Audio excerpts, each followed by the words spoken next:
Welcome to another episode of Pablo'S Poppin podcast. I hope everyone's having a good week. Today's guest, he goes by the name Ed Surname, and over the course of 20 years, he filmed his life as an aspiring comedian, and all of this footage became amazing material to help make a documentary. This isn't a mockumentary. This is all real footage about someone who sacrificed a hell of a lot, and it's taken 20 years, but it was a grand jury nominated documentary. It's had amazing reviews from very big platforms, and it's starting to do something now, and more than anything, it is fucking hilarious. I'm gonna post a link to his website where there is a link to the trailer. This is something that a lot of artists, they will identify with, they will empathize with, they will see a lot of this in themselves, and they will laugh. It is so funny. I haven't even seen the full film yet, but the talk that I have with Ed, I think we're just two people who understand each other. So it goes into a lot of different areas of self-employment, unemployment. So yeah, I think this is definitely a one for the aspiring artist who's ready to just give up on everything, because at this point I feel like I'm ready to just give up, but hopefully it won't get that bad. The interview is very, very funny. I think it was very enjoyable. I hope to have him on again a lot more. So yes, this is Shotgun from Foreplay, available via the Kickstarter at the link below, and then we'll be going straight into my interview with Ed Surname. Now, if there's one thing I admire, it's someone who is a stubborn bastard when it comes to following their dreams. My guest, Ed Surname, videotaped his journey as an aspiring comedian over the course of 20 years on over 10,000 videotapes. That probably included a lot of trips to Poundland. The result, a 118-minute insight into the very real and honest, but ridiculously hilarious trials and tribulations of sacrificing everything in the name of pursuing artistic ambition. His grand jury-nominated film, Unsolicited Material, is showing at Camden Fringe Festival, not Fridge, as autocorrect has changed it to, in August. I have Ed Surname with me today. How are you doing? Hello, I'm very well, thank you. Awesome. What happened was, I sort of, when doing research, you've given me the links to the trailer, which I loved. It is hilarious. Very rarely have I been sort of swayed to watch a film based on the trailer so easily. And partly because I identify with it so much. But there is a link on there to an interview that you did at the London IFF, and the bastard asked a lot of my questions. So I want to try and sort of ask you some questions from the artist's point of view. Yeah, okay, well that would be good. I think that the project really relates the most of all to fellow artists, even though I have sort of made it accessible to the general public. Mm-hmm. Fellow artists, from my experience, from the people that I've showed it to and the feedback I've got, fellow artists such as yourself do sort of relate to it on another level and enjoy it in a way that the general public probably won't be able to relate to, if you know what I mean. So yeah, you'll probably ask different questions to him anyway, really. Awesome. Yeah, am I the first person to interview you who hasn't seen anything but the trailer?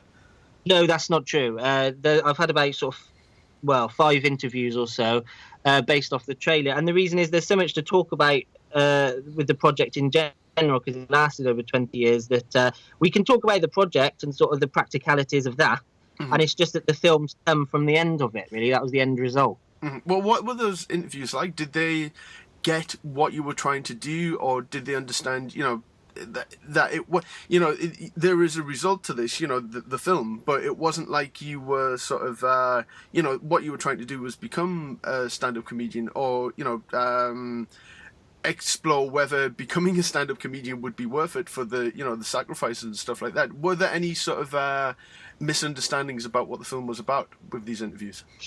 Yeah, the reason I like the interviews is it gives me a chance to clear up any misunderstandings, because the trailer throws up a lot of questions. The first thing that people think is it a mockumentary? And yeah. I can assure you that it isn't a mockumentary. I genuinely did start filming my life 20 years ago, 24/7 legitimately. But as you point out, the film wasn't ever the end goal.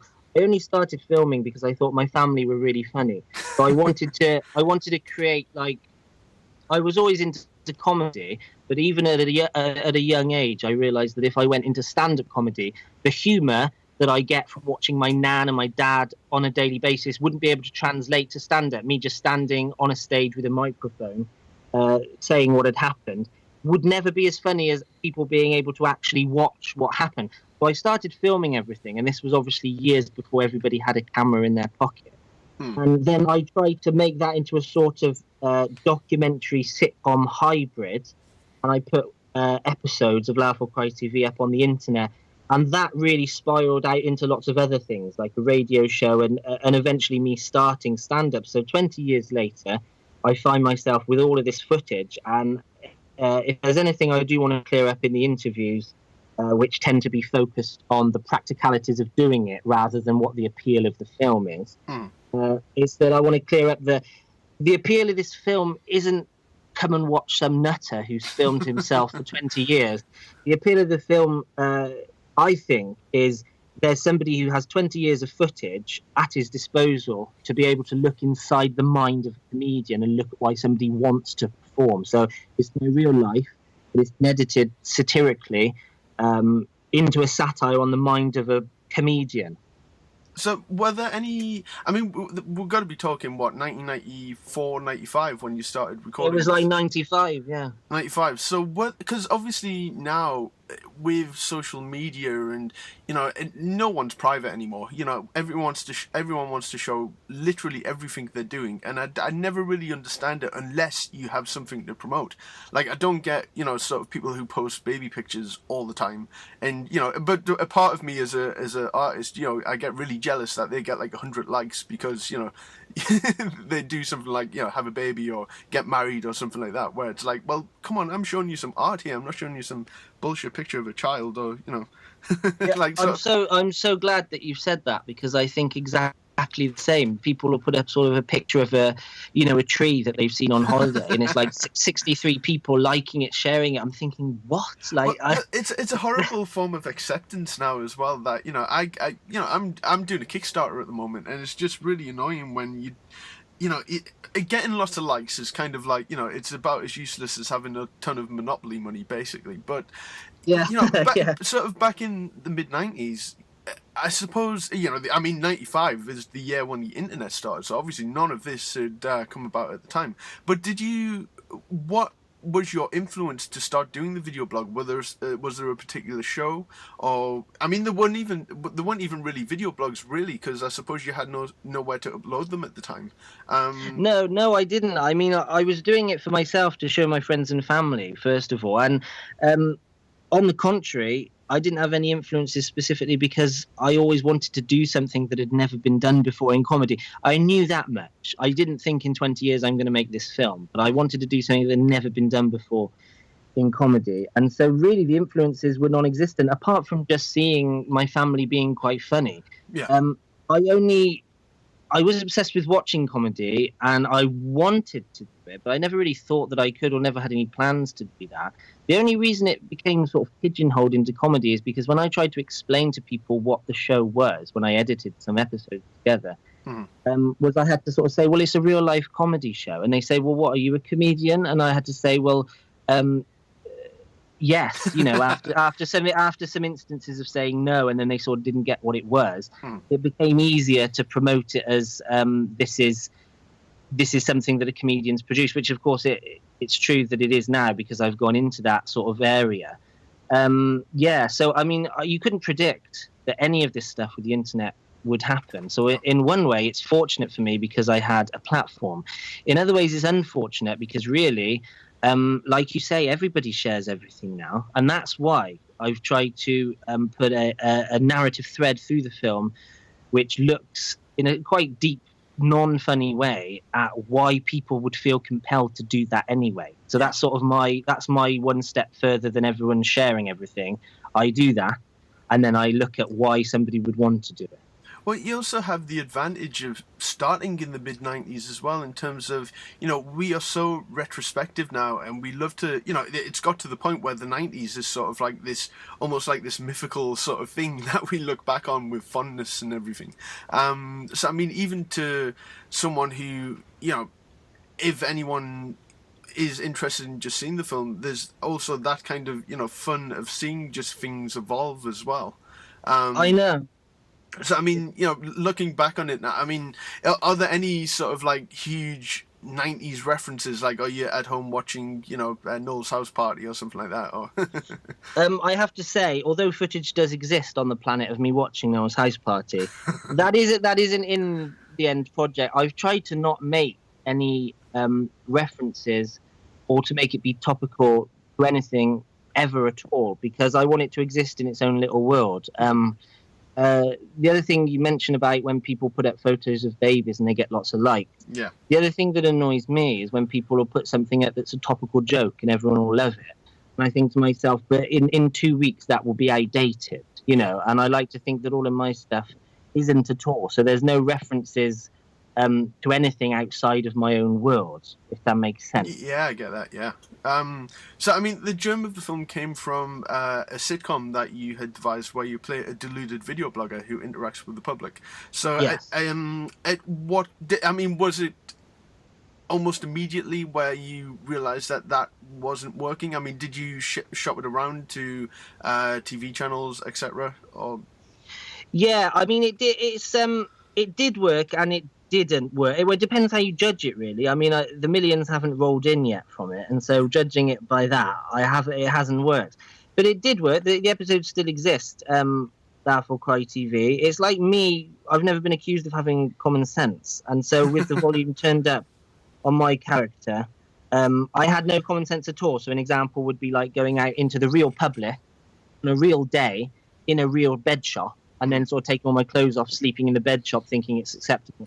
And then the humour would come not so much from the silly act itself, but the people's reaction, Mm-hmm. See, as well, though, when I talk about something being a success or not a success, I very rarely mean sort of, by how much money is made from it, because as an artist myself, everything, success is relative, really, and success has to start with whether you are creatively fulfilled by it, and I suppose then from there, it's whether other people like it or something like that, because I suppose you don't want to put anything out into the world that you are not, happy with, sort of thing. No, that's the thing. I mean, every single thing, people could sort of watch my stuff and say whatever they liked about it, say they didn't like it, say they did like it. But one thing that can't be denied is that every single frame is exactly how I want it. And you touch upon looking at whether things, looking at the role of money in success. When I was doing this show, I was often asked by people that were close to me, they didn't really understand any of it. They said, well, how much do you get from this job? And they just had normal jobs, and they'd be saying, how much do you get from this? And I would always say, like, I don't know, because there's not a creative satisfaction button on this calculator. Yeah. That's they don't get any creative satisfaction from their jobs, yet you find people sort of knock you down for following something artistic, and creative. Yeah. And that's another thing that the film looks at. There's various threads to it. There's probably about 10 things that it looks at. And one of them is the role of money in not only success, but also the role of money in happiness. Because for a long time, I was obsessed with thinking that the amount of likes you got or the amount of pounds in your bank was what gave you, so say, success. So, I mean, over the course of 20 years, and I mean, you are obviously a very open and honest person, and I'm sort of asking questions from my point of view as someone who's, like, spent the last 10 years to really try and make a go of what I do as well. Did you just work jobs during that time, or did you sign on, or, was it, like, at the time with the because I understand, one of the worst things that people say to me are, there's no money in what you're doing, and I'm like, well, there kind of is money in what I'm doing, but it's not the main reason I'm doing it. But I don't know if I'm wording this very well. So I mean, were you under pressure to basically make money, sort of thing, and get a job, etc.? Yeah, it started as fun, the project. Yeah. And then as I grew up, met my wife, and wanted a family with her, I'd backed myself into a corner where the project absolutely had to pay off, because I had 10 years of nothing on my CV.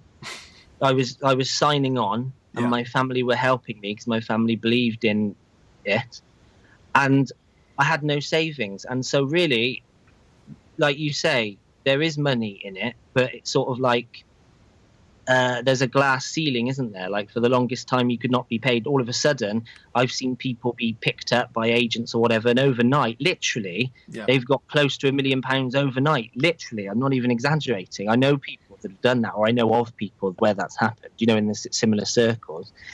And so, I really had pressured myself into needing it to pay off, practically to live.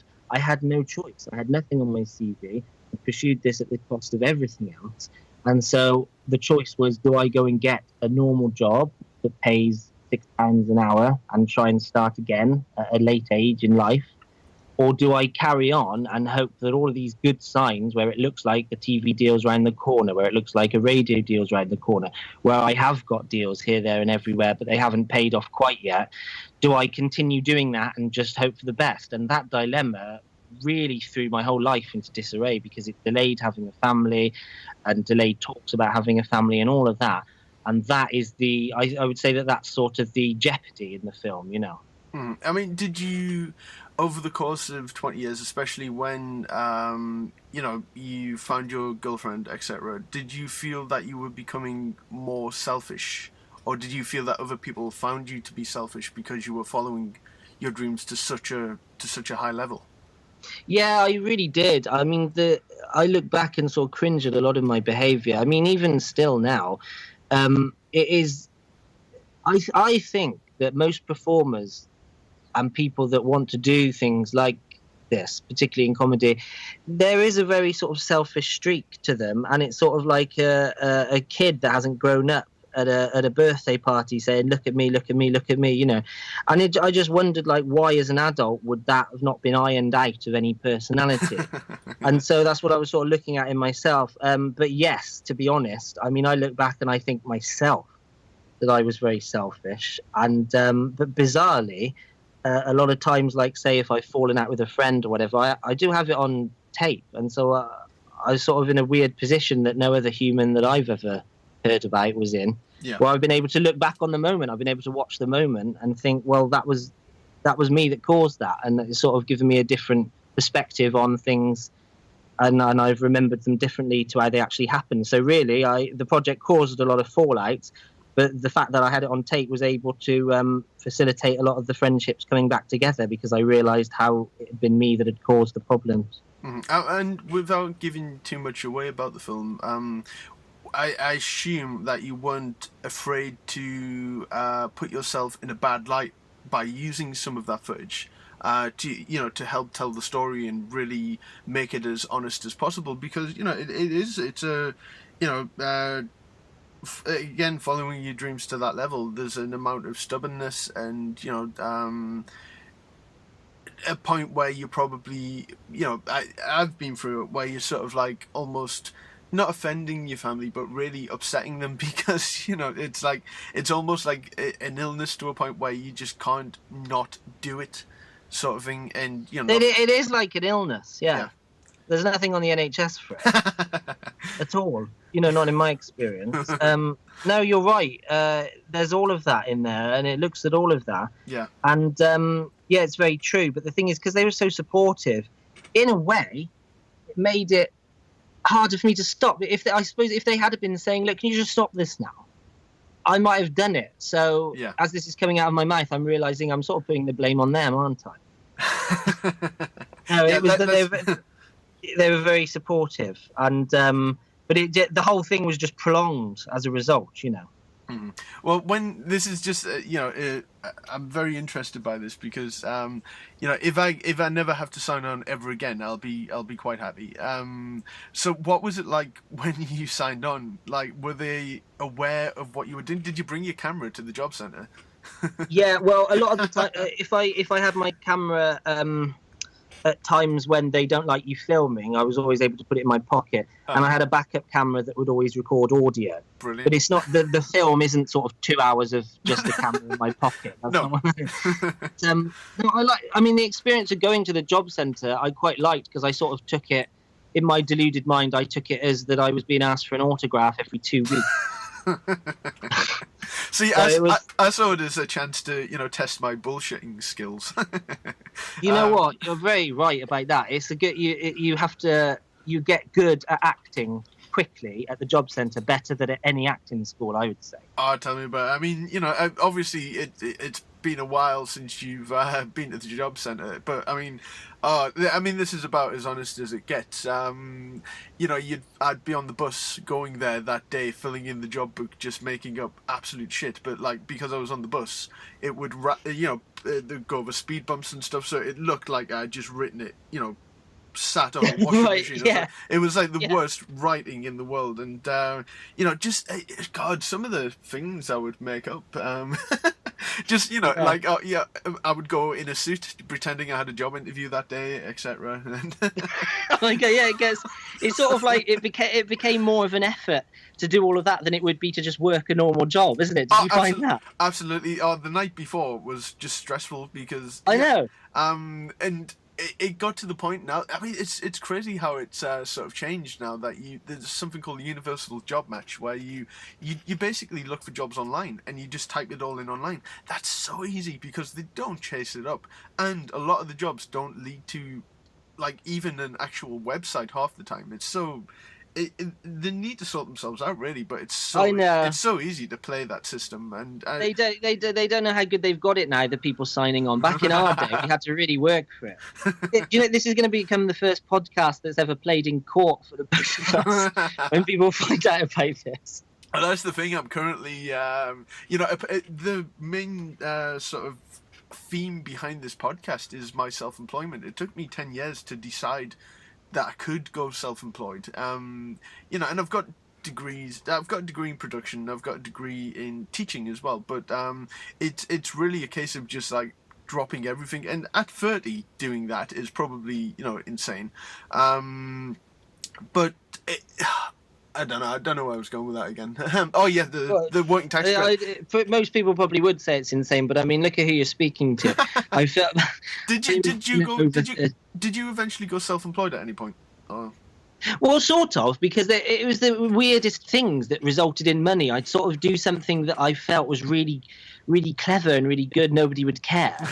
Then there was like a sort of clip that I'd put out, and it would get the most views. And then all of a sudden, a mobile phone company got in contact with me and wanted to sell my clips, and so I got a bit of income from that. Mm-hmm. And then there was this deal that I got from New York TV, and I'm obviously English, but I've always lived here in England, and so I was sort of doing it over the internet where I was sending clips, but they were showing it on New York TV over there.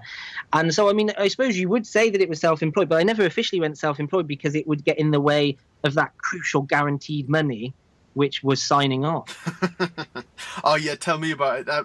I'm not going to go too much into this, but I went self-employed last year, and because I'm an artist and the work isn't remunerative, it's dragged on for a year, and I had a tribunal last week, and they've postponed it for another 6 weeks. So, right. Like I should probably have done. To be fair, I was going to say I probably should have done some video blog about that, but it wouldn't have been funny in the slightest.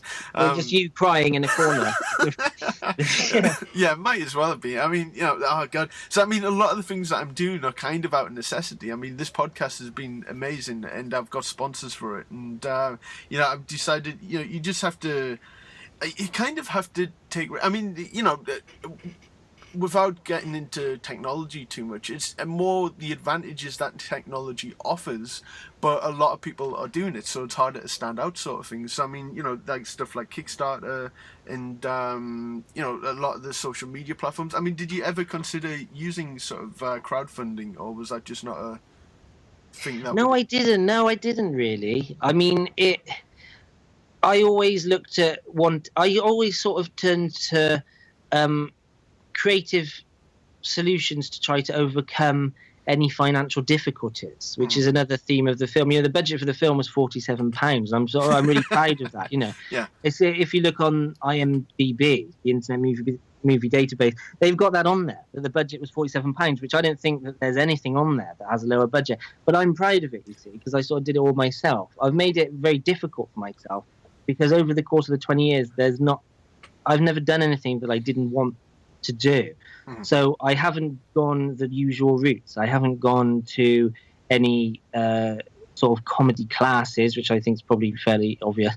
And I haven't gone to like any filmmaking classes, but my £100 camera took me from editing in my room to the red carpet, literally, back in February. Yeah. And so I've gone the long way round. And I've also answered a question that you didn't ask. I've forgotten what was asked. Sorry. Oh no, it was about crowdfunding and stuff like that. I mean, I think anyone can do it. I mean, they don't even just have Kickstarter. They have GoFundMe, where people can just be like, I want to go on holiday next year. If anyone wants to give me money for that. And it's just like, I don't know how I feel about that. But at the same time, I'm like, God, if you can It's raise... mental. I know, and part of me is like, God, if someone can raise money to go on holiday, good on them. I mean, people are fools if they want to give money towards something like that. But, I mean, with the... I think... I mean, if you don't mind me asking, how old are you? 31. 31. You're just 1 year older than me. Yeah. So you started quite young, but it's kind of a weird thing that we probably remember the first time we went on the internet. Yeah.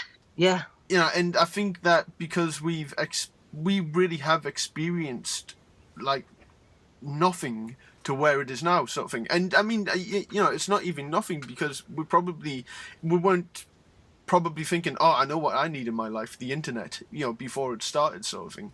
I just think there's a different mindset with like young artists now, that there are so many more opportunities available, but everyone is trying to do it as well. So, the fact that you did go the long way round is obviously to your benefit, because you're probably going to be the last of your kind, really, who has started something, when technology was in its infancy, internet technology, and, to where it is now, sort of thing.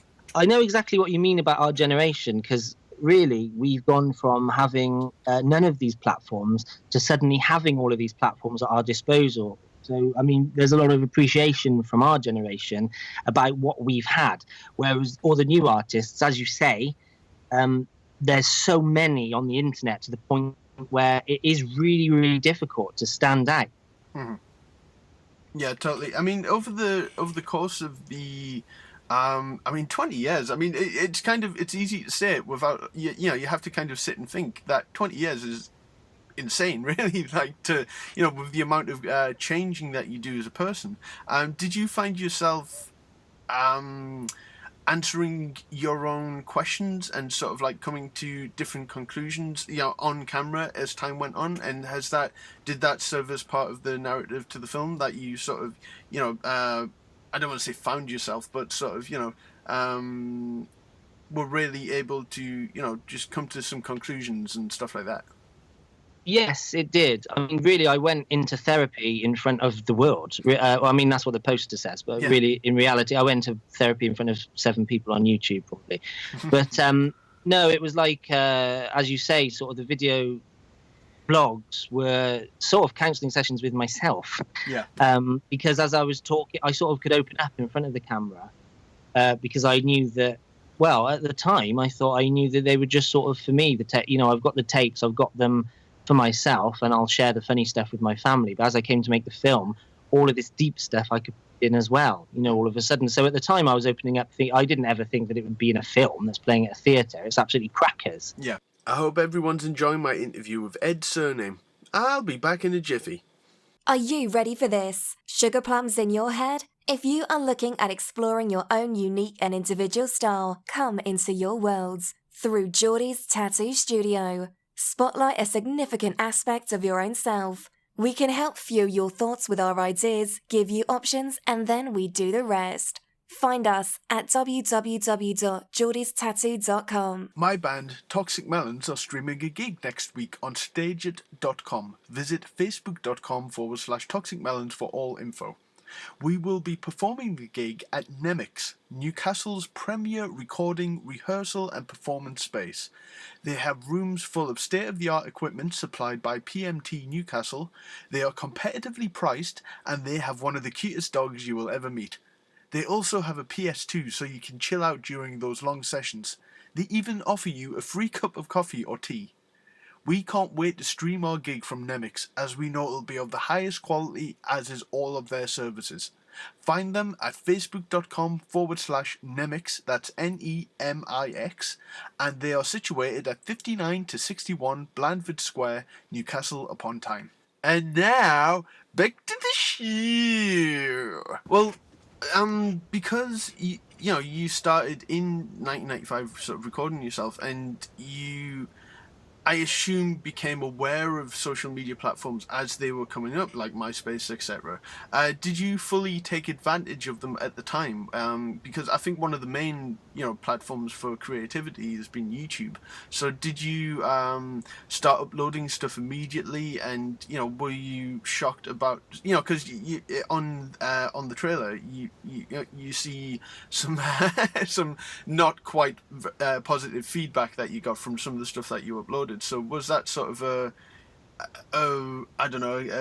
kick up the arse or a motivating factor to continue, or did it make you want to give up when you were getting this immediate feedback? Or well, I didn't immediately upload. When I heard about YouTube, I was actually annoyed because I thought, oh, here's a lot of other people that are going to be doing similar, which really they weren't, because it wasn't the vibe of the project. But I deliberately stayed away from it for the longest possible time. So YouTube came out in 2005, I believe.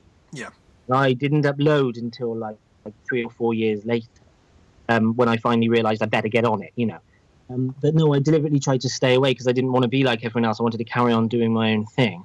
And then when I uploaded the weekly web show, I got a lot of good feedback, and then I got a lot of bad feedback as well. And I'm not really motivated by bad feedback. I'm not one of these people that goes, oh, I'm going to prove it, I'm going to show them, because I think that's a waste of life. Yeah. But I'm still stubborn in pursuing my own dreams, because that's what I want to do for me, Yeah. But really, the negative things just really get you down, to be honest. I don't think anyone admits this sort of thing. If you get like a bad comment, people try to say, oh, I don't care about that, or they laugh it off. But really, it isn't nice to get it. It really isn't nice to get it. I don't mind admitting that. It isn't nice. Oh, yeah, I mean, it's almost like our currency, really, because we receive some kind of feedback, some kind of feedback, whether positive or negative, a lot of the time, and we'll certainly get that more regularly than any kind of money. So, yes, yeah.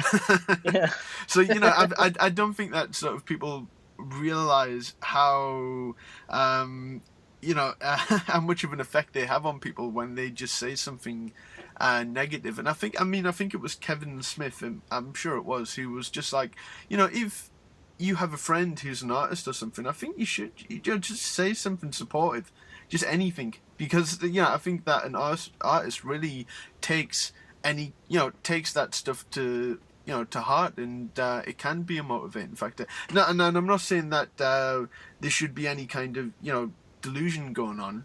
At any point, did a lot of people think that you were delusional, or Yeah, I think so. They might be right, really. If you look at a lot of the things that I have done over the years, sort of been on a learning curve where I'm more realistic now. But I can't regret anything really overall, because the project wouldn't exist without me being complete nut job. You know what I mean? I've made something out of it now where I've looked at all of that. I've sort of, in the narrative of the film, I'm looking at myself thinking, why am I doing this? Why would somebody want to make a room full of strangers laugh? What would possess somebody to do that at all, let alone dedicate their life to it? It's a very misunderstood thing, to be honest. It's beyond me trying to avoid it now for the sake of good publicity. A lot of people do misunderstand what it is. I think that if you watch the film, you'd really get it, and you'd really relate to a lot of it. Yeah. But if people sort of don't understand what we've been chatting about so far, I don't want them to come. I don't want them to come along. And there's a way that I can test it. The opening scene of the film is how opening scenes of films have like the copyright saying you can't film this film in the cinema, Mine starts with footage of me actually filming that screen in the cinema. And if that sets the tone, and if people don't get that, I'm not saying they have to laugh. Yeah. If they miss it, they're going to miss all of it. So, at what point when you were filming did it become not just you aspiring to be a stand-up, and at what point did it become sort of looking at the sacrifice of pursuing artistic ambition, and looking at what makes a success. Like, did that come a bit later on, or was that always kind of the aim? No, I think it came a bit later on. I think when if you have a good successes with the project, like I sort of put a video out, it got covered by The Sun in a positive way, The Sun newspaper. Yeah. And on a day like that, I'd be all happy, talking with my family and thinking, oh, this project's great. And then I put another thing out and it got covered by The Sun newspaper in a negative way. Okay. And it's things like that make you sit back and think, well, it's not all about money, but I'm doing this at the expense of any money. And I want a family, and I'm putting my life on hold, and it's affecting my family. And so I think just various incidents like that cropped up one after another made me just gradually go into it being more introspective. Mm-hmm. Well, was it always meant to be a 20-year project, or was there an end goal in sight in regards to filming this stuff and turning it into an actual film? No, there really wasn't. I wanted it to be that I shared my family with the world in a sort of you've been framed with a narrative sort of way. Yeah. But the reason that it became 24/7 filming was because every time I turned the camera off, something really funny would happen. Like my dad was nearly killed by a firework, and it's a real shame I didn't film that. And so, it just became easier. It just became easier for me to say, well, I'm going to film this all the time. And because I bored at school, so taking the camera into school, it caused a lot of trouble. Like, I nearly got expelled. Well, officially I was expelled, but I didn't want to tell my parents, so I just turned up at school the next day and just carried on like nothing had happened. No one ever mentioned it. Very bizarre. Yeah. But I filmed lots of stuff at school, and that was just to sort of share with people at school. But obviously, like years later, when I thought, well, I'm not getting, where's the millions? They're not in my bank account at the moment. Has this been a waste of time? Actually, no, because I filmed so much at my disposal. I can look at the sacrifice of what it's like to follow a dream. Mm-hmm. Well, what was the most? I don't want you to give too much away about the movie. What was the most sort of socially awkward moment that you had with the camera? To the point where it was like, there really shouldn't be a camera here. Yeah, I mean, there is one that springs to mind. Okay, but again, I don't want you to give it away in the movie, if it's in the movie. None of the movie is malicious. Nothing I've ever done is intended to be malicious. No. But something happened by accident that ended up being very awkward, to answer your question. But it's not in the film. I mean, we could talk all day about stuff that isn't in the film. Yeah. The film's just under 2 hours, and it's like from 20 years. This isn't funny, though. Is that I because I'm filming all the time, because I was filming all the time, I had to keep an eye out, and it becomes second nature for me to look out for situations that would be that would make sort of a more lively incident on camera. So if I was, for instance, if I had a choice between walking down a street that was quiet or walking down a street that was like full of drunks out on a stag night, mm-hmm. I'd go down that street. You know what I mean? Yeah. So I mean, over that time, did people become more aware of there being a camera there? Because obviously, doing it in the mid-90s may have been a bit of a weird thing, but now everyone's got their camera out all the time. Yeah, I mean, I was the first that did, of the generation that could. So at the time, years ago, my family went from, really hating the intrusion into their lives, to sort of begrudgingly accepting it, to genuinely accepting it, to actively helping it. I think as they saw that I was doing it all in a constructive manner. Mm. And people at school, like the kids at school, they liked it because it's just sort of kids messing around, isn't it? Yeah. But in the real world, it really got in the way. I mean, that's what that's why I ended up having to sign on. But also the signing on, it was sort of like a self-fulfilling thing. I'm not sure if that's quite the way to explain it. But when I was signing on, it solved the problem that I was worried about of having to get a job. Do you know what I mean? Yeah. Because I didn't have a job, so I was able to have all of my time dedicated to this project. Oh, yeah, totally. Yeah, I mean, I think they would be fools if they just assumed that everyone who was signing on is actually legit looking for work. Yeah, I mean, I think they probably didn't suspect that I was doing what I was doing as well. So, I mean, during that time, though, were you looking for, when you were signing on, if, I don't know, a director position? I know you never get that at the job centre, but like if any work within the area that you were interested in, because I know you did actual, comedy based work, but if there was any sort of, film based work, would you have taken that job as well? No, not really. Not any film based, because there was an opportunity once where there was my friend was an extra in some films, and he was giving me the contact details, and he couldn't understand why I wasn't going for it. It's because it wasn't my creation. You know what I mean? To me, there's sort of nothing. There would be no satisfaction in doing something that someone else has created. So I really have made it difficult for myself. Yeah. But I mean, that's what the whole thing was. So. No, not really. I can say, and again, this is totally going to be played in court. I was signing on for the money, and I was not looking for a job at all. I was only looking for my own opportunities, Mm-hmm. Absolutely. So, I mean, within regards to help putting the film together, did you edit everything yourself, or did you have to bring in people at that point? No, I taught myself how to edit. It was out of a necessity, because when I wanted to start sharing it with producers and all of that, yeah, I had to put it together myself because I didn't have any money. But then I realised that I was the only person that could do it. Right. Really, because I'm the one that knew the project inside and out. Mm-hmm. So I taught myself how to edit. That's one of the things I'm most proud of, is that I taught myself and managed to insanely walk on a red carpet at the London Film Awards in February. Yeah, that's the same project that saw me pour sugar on my head. The same project that saw me sleep in a bed shop with nothing on. It's absolutely crackers. Yeah, and you do, if anyone sees the trailer, you do have your nan wipe your ass. Yeah, I mean, but in my defence, it was as part of a narrative.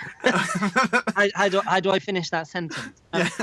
In my defence, it was part of a narrative because one of the haters, I believe they're called, on the internet, said, this guy hasn't grown up, which is true. I bet he needs someone to wipe his ass, which isn't true, although it did make a good show. I did it in response to that. I tried to make the negative comments work for me. Yeah, I just love the I love the clip of your nan just not understanding what you were asking for. Like, did she just assume that you want her to wipe the dog's ass? I think at one point. Oh, I don't know what's going through. I mean, she doesn't know what I'm on about if I'm asking for a cup of tea, let alone that. So I mean, but what I have to say is that from my experience, when people hear that's happened, that's in the trailer, mm-hmm. people go, "Oh my God, I'm not going to watch the trailer." But I implore you to please search for the trailer. It's Ed Surname Unsolicited Material trailer on YouTube. I'll put the link into the show as well. Yeah. Yeah. Don't you think, like, if you'd have had that described to you, you might have been put off watching it, but when you watch it, it's just funny. It's not like disgusting or anything like that. It's because it's my nan that makes it funny, isn't it? Yeah, and I think obviously it's funny, but it's also that sort of humor that makes you feel awkward, where you can't help but laugh, sort of thing. Yeah. The way that you would laugh at like Two Girls, One Cup. I don't think anyone was like really disgusted really by it. Like, I think people just found it hilarious. Well, it's absolutely crackers, isn't it? Yeah. Yeah. And the thing is, though, as well, you weren't trying to outdo anyone or try to outshock people or anything like that. It is within the narrative of the film, and I think it's just, I think it goes towards the whole the genuineness of it, that you are probably genuinely losing your mind at parts of the film. Oh, definitely. I said to my wife, "Can I have a genuine comment for the poster?" And she said, "It's one man's descent into madness." And I had to sort of I was sort of offended at first, and I thought, well, how could I be? I mean, it's true. But at the same time, it's not this is a good time to try and explain. This is one of the big misconceptions or misunderstandings about it. Yeah. It's a good time for me to explain it, which is that, yes, I have lost my mind to an extent, but like realistically, like obviously I haven't, because I've been capable of putting it all together, and it's all within the narrative, and it's all very sort of closely put together. Yeah. So like, I showed the film to. I used to think I was my own worst critic until I showed it to a film critic in Edinburgh. It's the Edinburgh Fringe Festival. Oh yeah. One of the judges there, or whatever they are. I showed it to them just out of interest. Yeah. And they said, "I think everybody is funny in the film except you. I don't like you, and I think that you're not able to put anything funny together." And what I have to sort of say in response to that is, other people's comedy is standing on a stage telling a joke into a microphone. Yeah? That's been done. If you laugh at any point in this film, even if it's words coming out of someone else's mouth, it's still my comedy. That didn't happen by accident. That's me. Yeah. Right? And that's a misconception, because people say, "Oh, so it's scripted." Well, no, it isn't. It is my real life. Yeah. And people say, "Oh, right, so it's your real life, so you can't take credit for anything funny in it." Well, no, but I'm the one that sort of pulled it out and put it into a narrative and created those situations. I know that asking my nan is funnier than asking my dad, and I know that asking my dad to cut a tree whilst wearing pink boxing gloves is funnier than asking my nan to do it. You know what I mean? Well, that would be like, James Cameron, he's not able to take credit for Titanic because it was based off a true story. You know what I mean? Like, so I mean, with you are being you're being screened at the London Fringe, Camden Fringe. Are there any immediate plans to tour it, or because I'm dying to see it, but I'm not able to make it down because I'm broke musician. Yes. So I mean, are there plans to tour it around? Are there plans to, I would think that you are looking for distribution for the film. What are your immediate plans? There's a few things to say there. I have been looking for distribution, but they've made it quite clear that to get a certification from the BBFC, I think it's called, about 10 things would have to be cut. A, I don't like things being cut. Yeah. And B, it would really ruin. It would ruin the whole thing. It would be torn to shreds. It has to exist as it exists. Well, I'd say I never really understand that. I mean, because I assume it would get an 18 certificate, but you would think the more that's in it would contribute towards it being an 18, or is the aim for it to be a 15 so more people can watch it? Or no, just to be clear, they mean for it to be released at all. 10 things have to be right. So I don't know if that's a plus point for the poster or not. But the thing is, my immediate plans really are to tour it around the London comedy clubs, because I've spoken with some comedy clubs, and there's been interest in them showing it.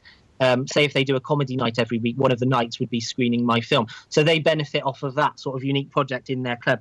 And I benefit off of them having contacts and having sort of advertisers set up and all of that. Yeah. So really, it's not going to be sort of toured around the planet or anything. But the immediate idea is to do it around the London comedy clubs. And that's the immediate thing. Cool. Well, I'll certainly be making an effort to come down sometime this year to see it. Because, like I said, I don't think I've ever been so... Well, I mean, it really helps that I connect with it. And I think a lot of people I know who are... I think I'm probably in a more extreme situation than a lot of my friends, because they haven't just, quit their jobs, etc., and given up any idea of having some kind of structured life to be able to... but the thing is as well, they have jobs, so that means they can fund what they want to do. But to me, then it's not a full-time thing. To me, it's just a hobby at that point. And, I think that's one of the bits of feedback that I get as well. It's like, oh, you could just get a job and do this on the side. And it's like, I really can't. Like, I really want to see if I can just do this sort of thing. Yeah, well, there's that. And also I can speak on it, the 7 years when I didn't have a job at all, like any sort of commitment whatsoever, I got the most done. Yeah. And the rest of it, when I had sort of comedy commitments and all that, obviously it's part of the project, but it really does get in the way. So it's true what you say. Like they can say, if you got a job, you'd be able to pursue all these other opportunities and you'd have money to do this, that, and the other. But that's coming from the mind of someone who's never wanted to do anything artistic. Yeah. Well, I mean, I kind of understand it, because when I had a full-time job, I valued my free time probably more, it was more precious to me. So I was like, look, right, I'm going to be at work at 8 o'clock in the morning. I've got to spend at least these 4 hours to do something. And because, as a self-employed person, I'm a terrible boss. I work from my room. I can wake up at any point I want, and I'll do the most minimal amount of work and then reward myself with like a big bowl of ice cream. And like when I do like the when I do the wraparounds for this show, there could be like a 5-hour gap between one sentence and the next, because I've decided to do a million other things. So I'm terrible at time management, if nothing else. But I just think you have to, in my opinion, if you're gonna go for it, you have to go for it all the way. Otherwise, it's not going to work. But at the same time, I do, I've had previous guests, like there's a guy called Liam Reagan who has a full-time job, but he also made a horror film, and that horror film has been screened all over the place, like at Cannes Film Festival, and he's won awards within the horror genre and stuff. So it can be done. I just think, just different people have different mindsets, really, and we are of a very similar mindset, which I think is why I'm going to very much enjoy the film.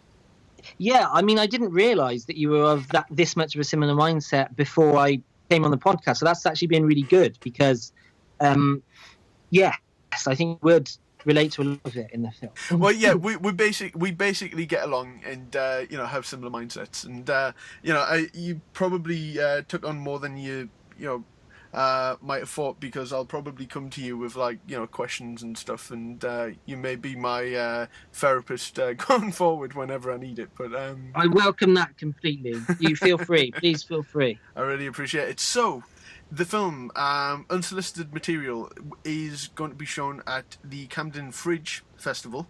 As long as you bring a balaclava and some gloves, and don't mind being near some fridges.